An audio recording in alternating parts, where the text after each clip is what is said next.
What you just saw there was Carrier Rush, a project commissioned by international shipping company DP World and made by the students of KDG University, specifically me plus 2 other colleagues.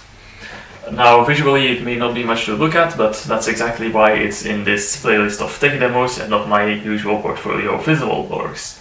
The other reason being, of course, that I acted as more or less the tech lead and main programmer on this project. When you boot up the game, the first thing you'll see is a quick menu for the DP World employees to set up the lobby, indicate whether they want to do multiplayer or single player, all this kind of technical stuff, which only has to be configured once per launch of the game. After that, it is all fully player-facing. Speaking of, the next menu is just a quick language selection and holding room for the players. And once both players are ready, or in the case of this single player demo, once I am ready, the game will actually commence. The first thing in the actual game is just a tutorial. This one isn't timed or competitive at all. It just goes through all of the controls one by one, which we try to keep as simple as possible, considering that we're dealing with very new players who haven't really experienced VR for the most part, and also that we have very limited time to teach them the game. Once all players have completed the tutorial, a countdown will begin, and it's time for the race proper. This is where all the fun happens, where you race around the parkour, trying to cut corners, deliver your containers as quickly as you can, cutting off the other player, trying not to get into collisions or to topple over your very top-heavy carriers. And then finally, once you cross the finish line, you will be taken to a results screen from where you can start all over again, of course, skipping the admin menu this time.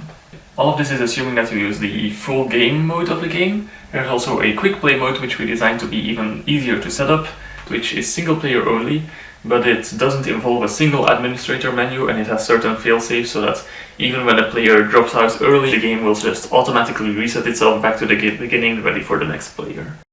Some of the more notable challenges that I had to take care of in this game were of course the entire multiplayer implementation using Photon Engine, specifically Photon's Fusion.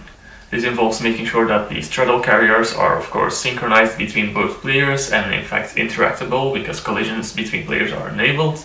It also means that all of the containers you pick up and drop off need to be synchronized. And finally, there are multiple points in the game where you need to wait for all players to indicate that they are ready for the game to continue.